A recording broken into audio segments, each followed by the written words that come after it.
Welcome. Wait a second. Sorry. Hold on 1 second. Oh, wait a minute. I'm sorry. I screwed up here. Hi. Hello. Welcome to the Smile Revolution. So I had a tech issue. I'm sorry. I'm starting a few minutes late, or actually 7 minutes late. Thanks, Roland, for calling. Anyway, welcome to my show. And I made it. Okay. Anyway, this is my 203rd episode, and not all interviews. I started this during the pandemic, and I was doing shows to help people smile because my mission is raising awareness to the healing power of a genuine smile. And so I was doing that, and then I got back into doing interviews because I had a radio show years ago in Kingston, the Smile Revolution show. So, okay, so I just want to say I'm actually doing a story. I'm actually going to be, for my local friends in the Hudson Valley, I'm going to be doing a story Saturday, April 26th at Safe Harbors in Newburgh, 107 Broadway, and 7 o'clock. And it's $10 in advance, $15 at the door. Samantha Jones is an actor and director from New York City and up here in the Hudson Valley, has this school, Hudson Valley Improv, which is amazing. And so anyway, she's the host, and I'll be one of the storytellers that night. So if anybody local can come, Saturday, April 26th, 7 p.m. at Safe Harbors, 107 Broadway, Newburgh. Okay, so what I want to do before my KillerStar co-founders come on, I have a few quotes here. The Book of Happy, 250 Ways to a Happier You. And let's see. Wait a minute. Okay. Marcel Proust, French author. Let us be grateful to the people who make us happy. They are the charming gardeners who make our souls blossom. And the happiness of your life depends upon the quality of your thoughts. Marcus Aurelius, Roman emperor and author of Meditations. And F. Scott Fitzgerald, American author, said, "It was only a sunny smile, and little it cost in the giving, but like morning light, it scattered the night and made the day worth living." And let's see, here's another quote. "Let your smile change the world, but don't let the world change your smile." So we all have challenges, but if you can focus on the good and be grateful, remember to be grateful, there's always good. There's always good going on, even in the midst of all the challenges that seem to be going on here in America and internationally. Anyway, so let's see. Hold it 1 sec. Let me see who's making a comment. Okay. Hi, Laura. Okay, thank you. And Nancy. Hi. Anyway, good to see you. Thank you all for coming, who's ever on live. Okay, so KillerStar Band, I discovered them months back, and the co-founders, Rob Fleming and James Sedge, will tell you all about how it all started, and featuring the David Bowie alumni. So it's really exciting, and they're fantastic. They're amazing. So, okay, so I'm going to have them on now.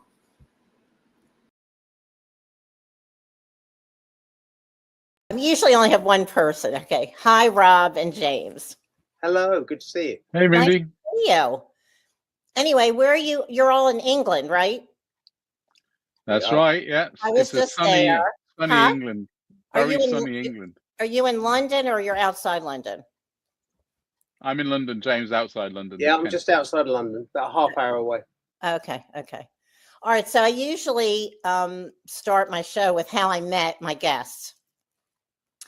So I met you, Rob, through Earl Slick. Uh-huh.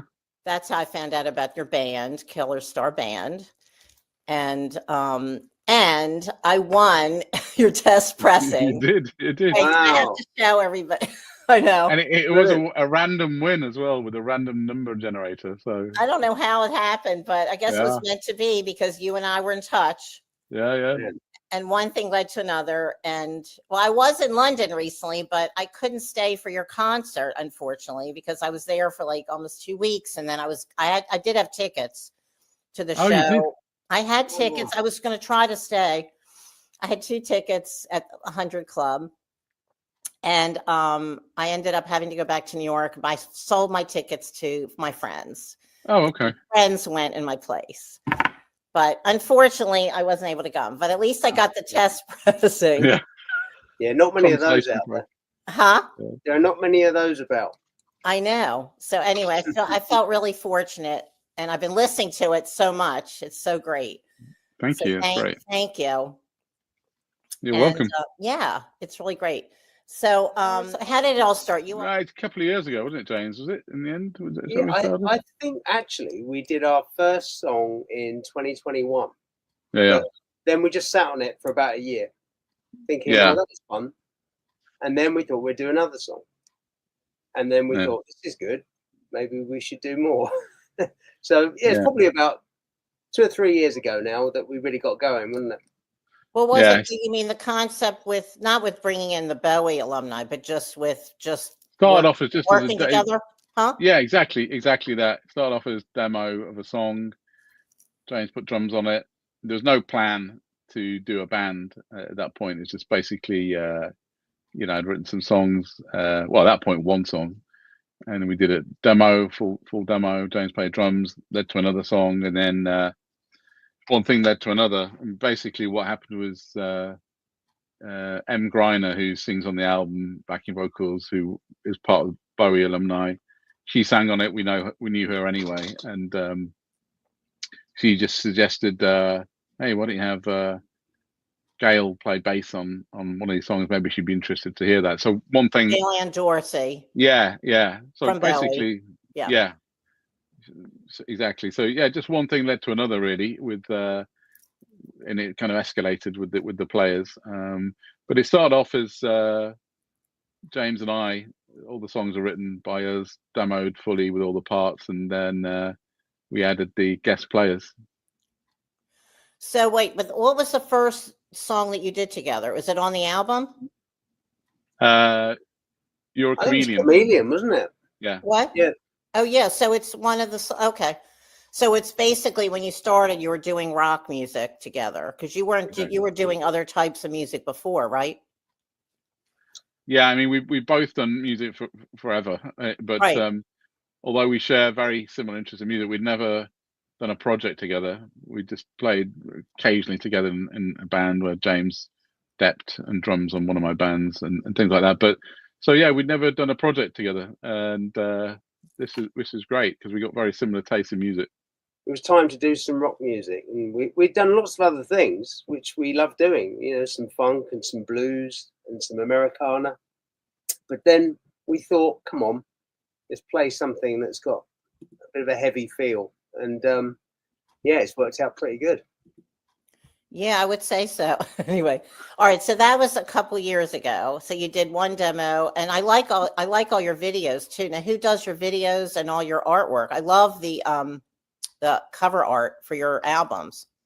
Oh, great! Yeah, that's a guy called Mike Tallman. He's based in the US in Denver. He's got a studio called Adnoy Studios. He does a lot of music design work and some really great, like lithograph kind of posters and stuff.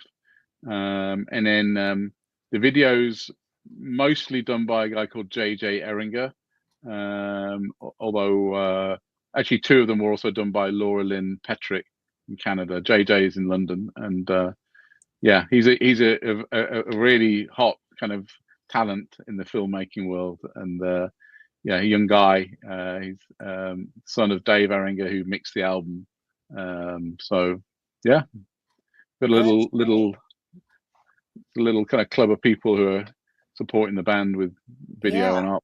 Oh yeah, you are. It's really great. I mean, and you, who does all the promote? Like, who? I think it's you, Rob, who does all the promotion though on Instagram and everything. We've actually got somebody who's working with us, helping on the social media, so I can't really claim credit for that. Okay, good. Because I was wondering, whoever's doing it is doing a great job. Yeah. Oh, that's great. I'll pass that on. Thanks. Yeah. No, so you have help with that, because I was wondering if, are you doing all this or what? Because it's really good. You're really doing. Whoever it is doing a good job. Yeah. No, it's Danielle. She does all that, and then we work together on the depending on what's happening with the album campaign, we had some work on PR publicity. A guy called Mick Schneider, who used to do Bowie publicity actually in the US, and a lady called Kat Bowden in the UK did the publicity. So we engage back with them when we have a new, when we'll have a new release. So yeah, we get some help. Great. All right. So so your first. So the test press that I have is that from a live? It's a live recording from New York City or from London last year. I wasn't sure. London. Yeah. It's from London from a year ago. About. That's right. Okay. From the 100 Club. Okay. And then, but you have 2 albums so far, right? You have one from it's just a studio recording is the first one. Well, there's 3 in total actually. The studio album, and then we did an album called Reimagined, which is remixes and edits of the original album, and then this one that's just come out, which is live at the 100 Club London. Oh, okay.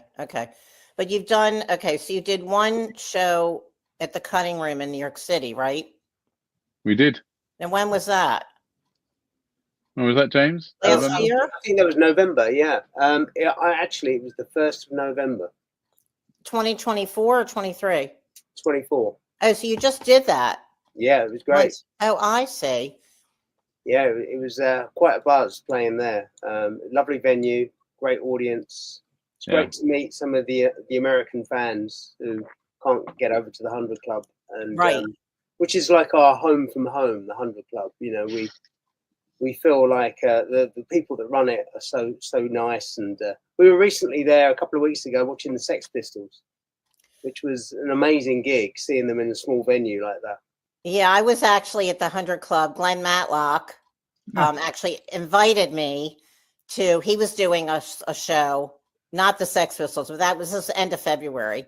That's right. Because I met him. Brilliant. Yeah, I met him because he's good friends with Slick.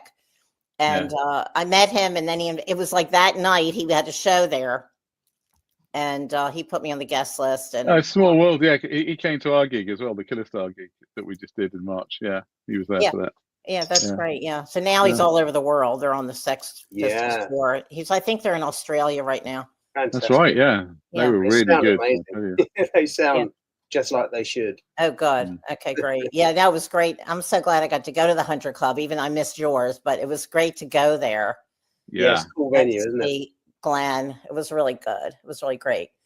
So anyway, okay. So what was your first demo? Oh, that's what you already said that. Okay. So sorry about that. Okay. So are you planning on doing more? I know you're not like a touring band, but what do you like once or twice a year? You're going to be doing a show, and what are your plans like for the future? We will do more shows for sure. We're just picking and choosing what we do when, logistically, it's a big band, so it's not a trivial thing. And right. So yeah, we do have some stuff booked in for next year, and maybe we'll do something later this year. We haven't finalized that yet, though.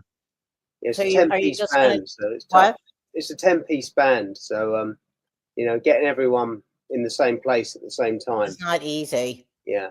I mean, it's a problem that we're very pleased to have because everyone is so brilliant. And right. I know they're amazing. I mean, it's incredible. People have said, "Oh, can you bring it here? Can you bring it there?" And we'd love to. We would love to go everywhere. You can't. Right. But, it's very hard to get everyone together again. So, but we will do it. But so so on the test press that I have was from, you're saying it's from last year. Well, Earl Slick's not on it though, right? Or he's not. No. He couldn't make that one. Yeah, he's on the studio album on all the tracks apart from one actually, and then he couldn't. Yeah, he was going to be with us for the live album that you've got, but he got sick and he couldn't make it. So, but he did join us as a guest in the one that we just did back in March. Right. Yeah. And then, so he's on the studio album, which is what, the second album? The first album. I'm getting confused with all your different. Okay, the first was the studio. So that was like people would just send tracks. So that was like in the pandemic. Yeah. Yeah, and what we had so much music from everyone in the band that's why we decided to do the second album, where we would remix their performances into a new format and come up with some new ideas. And Mark Plati was great. He did some amazing work, and the songs are quite different in places that you wouldn't recognise them. But when you've got Earl Slick and Mike Garson and Donny and people, you know, it's like their performances are so important. Mm-hmm. We wanted to kind of, you know, showcase them a little bit more. So that's why we did the Reimagined album. Okay.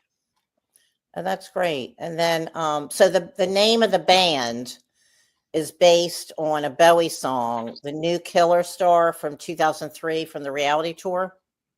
I mean, it kind of is, but actually, it's based on the lyric to one of the songs on on our album. So there's a reference to being a killer star in one of the songs. So Oh, right, right. I mean, you know, it's more that than, you know, choosing the name from the Bowie song, to be honest. But obviously, okay. It's a happy coincidence. Oh, okay. Okay. I thought I read that, but okay. And then, okay. All right. So, all right. But I was listening to a, John Maggiore, his, Oh, yeah. I was watching that, and he said he was talking about how like each song has like parts of like David Bowie elements. Oh, yeah. Like, can you talk a little bit about that? Was that intentional? Like, was that intentional with each musician, or was that your intention? No, I mean, he asked about that, and I felt a bit bad because actually there were no planned references. There's the truth of it. Oh. And some of the stuff he mentioned to us were like, oh yeah, I see what you mean. But we actually, so nothing was intended that way. I think basically what happened was inevitably, just with the music, the way it was written, and then some of the flavors of the music and the people playing on it, you ended up with little flavors, I'd say, of that. So there's nothing that's actually directly from any Bowie song at all, and nothing. But what you'll hear is just a few little reference like points, a riff or something. Yeah, not even the riff, to be honest, but just the way it's played, or just that. Yeah, I mean, there's a little. Those guys, you're gonna get it, aren't you? You're gonna. Yeah. I mean, they're all like, right. I mean, they've played with Bowie of. on and off for years. So basically, how many musicians were from the Bowie alumni? Can you name them? I'm not sure I can remember the number, but hopefully we can name them without forgetting them. If you just want to name, just name them all. Well, yeah, Earl Slick, Mike Garson, Gail Ann Dorsey, Mark Plati, Emm Gryner, Donny McCaslin, Tim Lefebvre, he played on Black Star. Is that it, James? Oh, I think it might be. Yeah. And then on the live album, we've got Kevin Armstrong, who played with Bowie at Live Aid. And Claire Hurst on sax, who also played at Live Aid with Bowie. So one thing leads to another, you see, because they like playing together. Yeah, and they all know each other. Well, most of them know each other for decades. Yeah, so it's really lovely in the rehearsal when we get together, because some of them haven't seen each other for years, and it's just a really lovely environment watching everyone hug each other, and some of them have never met because they're from different periods. Different periods, right? Yeah. So yeah. So that's really cool too. That's really cool too. Yeah, and Jerry Leonard played guitar in the New York gig. Yeah.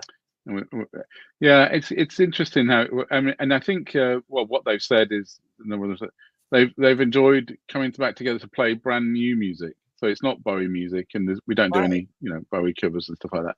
And obviously they've combined on it. Some of them combined to do tribute shows and stuff, which is great. But that's not what this is about. And they said they've enjoyed coming together on new music, and it's great. Of course, it's new music. They've not played before together, but they've got a deep understanding. Many of them, like Earl and Mike, for example, have been played together a lot in the past with Bowie, and they know what they're going to do and all that. And I think that's what comes across on the album and live is some of that synergy, and they got this symbiotic relationship. Yeah.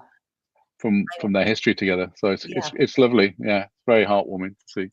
Yeah, it must be. Yeah. And what about, but you have other musicians that you brought in too. It's not all alumni. Yeah, so we got Dom. Yeah. Dom Beacon from Nick Mason's band. He's provided all the synths for us, and he's done a remix of one of the songs. and he's become really part of the gang. Who is that? What's his name? Dom Beacon. Okay. I think he pronounces it Beacon, doesn't he? I I'm always get sure, it wrong. I feel bad. Yeah, sorry, Dom. Mm. If I'm getting it wrong. I think either way is fine. Yeah. Okay. So Dom's been really great, and we've got a sax player called Simon Bates, who is world class. Just incredible, the sax that he's put on some of the songs. So for the live stuff, Donny did the studio. So yeah, that's pretty much. And Ulrika on the Ulrika first. Berglund, and backing vocals live, yeah. So it's a very big band, you see, and we have You to have wrap our like brains. other. Wait, I think you do have other backup singers, though. I saw. Yeah, well, yeah, we for the for New York gig we had Ulrika, and she's from the UK, and Nikki Richards, because Emm couldn't make the gig. Nikki's sung with everybody. She's amazing. And then for the London show we just did, we had two different singers, Gail Windras and Simba Browning. So we've rotated that a little bit. But, everyone slots in really well, don't they? Like for the US gig, we had Andy Snitzer on sax as well, and his normal gig is Paul Simon and the Rolling Stones. Wow! So he came in, and he was fantastic. He made his presence really known in a really positive way. He really contributed a lot straight away. So we have got recordings of the American show, and we're currently going through them and doing some mixes. Because it's a very different sound with the different balance of musicians, but it's so still. Is it going to be an album? Well, I think it'll be an EP. Yeah. It might be an EP. Oh, that'd be great. Yeah. So you're working on that, mixing that, right? Yeah, we're mixing that. We've been working on new studio material, so we've got a few songs done or on the way to being done. I've been working on a new song today, Rob. Have you? Excellent. Yeah, I like it. It's really good. Okay, good. Some ideas.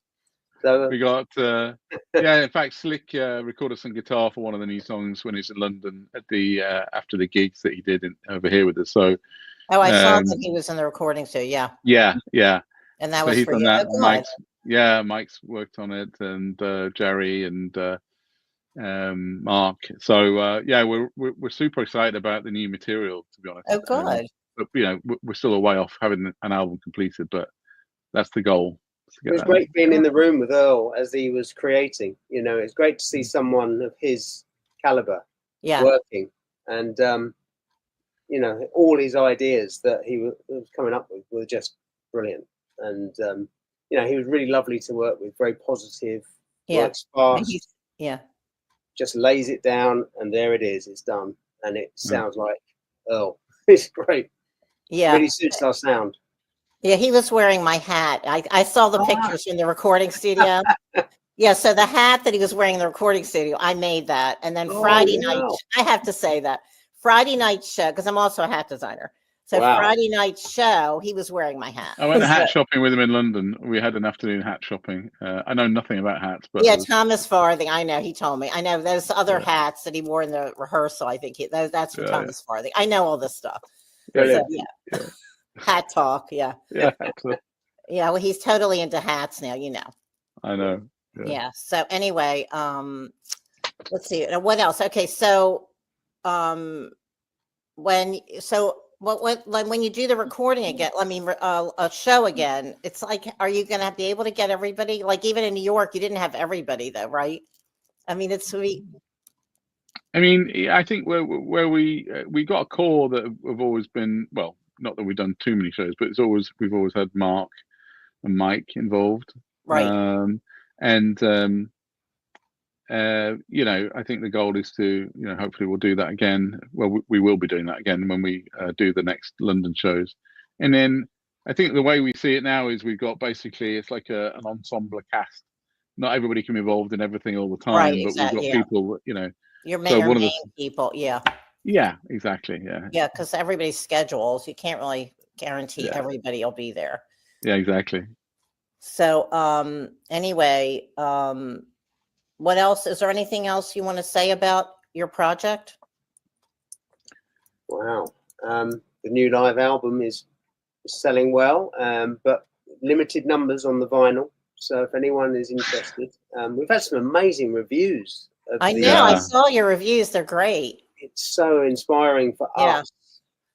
When people really get it, it makes our job much better when we're putting new things together, because we know it's really nice that people like it. And we're used to just beavering away on our own, but now we've got an audience, and they seem to understand what we're doing. So the live album is, I love your album. I listen to it a lot. I mean, it's so great and inspiring, and I love it. So great. I'm a big fan. Thank you. Yeah.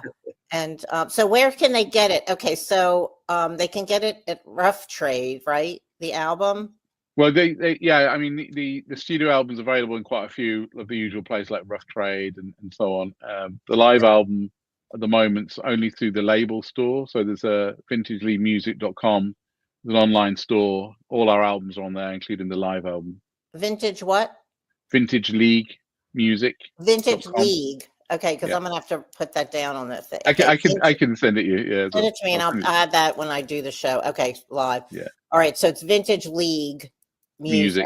All right, so you'll send me the link, and then because I called Rough Trade, and I was at Rough Trade when I was in London, but they have one in New York City. You know that. Yeah. So I called them today to see if you can get your album there, and they said they're out of stock. But they said that if people request it, that they would order it. Yeah. And it would take I'm just telling you because I did my research before. Oh, great. Yeah, that's great. Thank you for making a phone call. Yeah. So they said it would take a week or two, but if people requested, they can order it. Yeah. We have a distributor and everything. The studio album, we had a gold colored vinyl that's sold out now. So those will be coming up sold out if you try and buy that, but the black vinyl is still available. Yeah. And the CDs. So actually, I want to show really quick the covers because I really love the cover art. Okay, I'm going to show. This is what you're talking about. This. There it is. Is that the new? Is that the new one? Because I just have the test press. So is this the new cover? No, that's the debut album. That's the studio album. All right. Okay. All right. Now is this the new album? That's the live album. Exactly. Yeah. It's the live album. Oh yeah, I see. It says live at the 100 Club. Okay. Yeah. This is the I just love the artwork. Yeah, it's beautiful, isn't it? He's done a great job. We had some limited edition silkscreen posters made of those to start the shows. Mm-hmm. And people love them, like giant size kind of posters. They look great. Yeah, they're really good. Okay, so you're doing CDs though too, or are you? Yes. Yeah, we do CDs. Yeah, people still like CDs. Okay. Yeah. All right, great. And then and then you can stream, and obviously you can get it on Spotify and all the other places too. Yeah, Apple Music, Spotify, and everything. Yeah, all the usual suspects. Okay, good. Yeah. All right. Is there anything else that you want to add to about what you're doing? So you're working on new songs. Working on new songs, and I mean, people who maybe watching this haven't checked it out. Hopefully you'll like it. I think there's some. If you, I think there's some of the songs are pretty, easy to get into, kind of catchy choruses and hooks and stuff. So if you're not a muso, you still hopefully enjoy it. Oh yeah, no. It's basically when you say it's a classic rock. I mean, it's rock music. It's rock music for sure. I mean, I don't know what we'd label it as. It's some of the reviews are like, art rock, classic rock, indie rock. I mean, I don't know. It's rock. It's rock with some twists. I think maybe, I hate to use the word pop, but it's, it probably has got some pop sensibilities with some of the hooks and stuff in there. Mm-hmm, yeah. I mean, I quite like, the songs we write. I quite like, not being stuck in a genre and just being inspired and seeing what comes out. And it kind of reflects a little bit how the music we like, whether it be classic rock from the past, and also modern indie rock and stuff that's more poppy. I just love I love things that are blended and sometimes have a few unexpected twists and turns in there. So it probably reflects a little bit, what we enjoy listening to and playing. Well, I love it. I mean, it's so great, Thank you. and you have like the best musicians in the world, and it's like Yeah, that helps. You we really really do. Yeah. Yeah, you really do. It's like it's incredible, and the Mike Garson, oh God, that piano is like That solo. it's unbelievable. It's Oh, amazing. on the piano solo that's on that album that you've got. People when we played it live, people at the front were crying when he was playing that. There's a Really, couple in front of us who were tears were coming out. Yeah, It's very moving. Yeah, I had to kind of look away. He got me. He really did get me, and I had to think. I need to count in the next section. I can't go here. So I had to just focus it back into like being on stage. Yeah, well, I mean, everybody, they're all top, and it's just it's an incredible album, and I'm just grateful that I connected in with you all. And also, Rob, I have to say, you're singing. I know you play guitar and singing, and but two of you have been writing the songs together, though. It's mainly Rob. Rob does all the writing. Rob, you do the writing. I do the writing, but there's a big difference between the drum machine and the real drummer. I think the real drums then inform a little bit the direction of the final songs. Yeah. So yeah, I put my opinion in, and Rob still talks to me. Okay, good. Now, because the whole thing is just everything. I mean, it's so inspiring to learn about you and your work and how you got everybody together. The whole Bowie, the whole thing. It's astounding. I mean, it really is incredible. It is. Yeah. It's a lovely kind of story. That's like somebody asked us about like how did you plan this out? And I think you said, James, like we didn't plan it because it would have been a crazy thing to think. You couldn't have planned this. It just kind of happened very organically, right? And it's been great to become friends with some of these musicians, but as just fellow musicians, you know what I mean? It's been there's been so many coincidental things have been like bizarre. Jimmy King, David Bowie's longtime photography, for example, he took our original press photos. Really? More by coincidence, because we were at a show for Emm Gryner, and Emm had Jimmy come down and take some photos. Jimmy was there and said, "Oh, we can take your photo. I can take your photos as well." So we didn't even know who he was until we were introduced to him. So there's so many really lovely coincidences. Coincidences that just unfolded that you didn't plan. You didn't plan any of it. It just happened. Yeah, the stars aligned for once. Yeah, didn't they? Everything just seemed to flow. Yeah, There was no trouble. There was no aggravation. There's no arguing. No egos.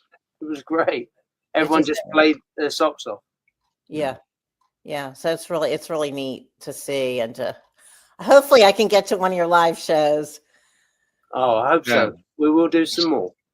Yeah, we'll send you a copy of the studio album as well. I'll send you a copy of the studio album. Really? Oh, thank you. That'd be great. Now, do you plan on? You think you're going to do another show in New York City one day? I mean, we got an offer to do it. We just we just need to figure it out and think about what makes sense when and everything. So I hope so. Yeah, that'd be great. Well, that one, I'm hoping I'm around and I can come. That would be so great. You in upstate New York? I'm in the Hudson Valley. Hudson Valley, right? Yeah. Yeah. Great. Near where Slick lives up here, and there's a lot of musicians. A lot of the Bowie musicians actually are up here. Yeah. Quite a few. Lovely. We'll keep you posted if we get back over there, or when we get back over there. Yeah. Okay, great. Thank you so much for sending me the studio album. That would be great. No worries. Yeah, happy to. Yeah. Okay. Is there any final words you want to add, or you think you said everything? That sounds a bit ominous, doesn't it? Any final words? Yeah. Final moments on my show. No, I'd like to thank my mother and and the Academy. Thank you. Well, you're bringing a lot of joy, because I have the Smile Revolution. You're bringing a lot of joy. Good. To many. That's our job. That's what we want to do. It's my job too, and continued success with this project, because it's so wonderful and amazing, and I'm just really happy for everybody who's involved, because it's really exciting, and the music's amazing. So thank you so much, Mindy. Anyway, thanks for having us on. so much. Huh? Yeah, thanks for having us on. Yeah, Sure. thank you so much for spending the time with me and my show. And I'll talk to y'all later. Talk to Okay, you then. later. Okay, Cheers, See thanks you so much. later. Bye. Thank you. Bye. Cheers. Okay, Bye. bye. Okay. Anyway, hope you all. I'm having some tech issues tonight. Okay, here we go. Anyway, whoever's still on live, thanks for coming. I hope you enjoyed it. If they're just, I hope you can go get an album or CD, go listen. You can download. And oh, good. I'm glad you enjoyed it. Yeah. Oh, good. I'm glad. It's kind of fun to hear the behind the scenes with this amazing KillerStar band. With David Bowie alumni. It's amazing. So anyway, it's very exciting, and hope you all maybe can get to one of their shows in New York City or London. So lots of love. Keep smiling. Keep sweet. Join the Smile Revolution, and I'll see you another time. I'm not sure I'll be doing this every week. I may do it once a month or twice a month. I'm deciding. But anyway, lots of love, and I'll talk to you all later. Okay. Bye.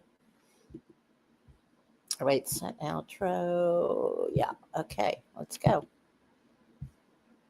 It's called the Smile Revolution.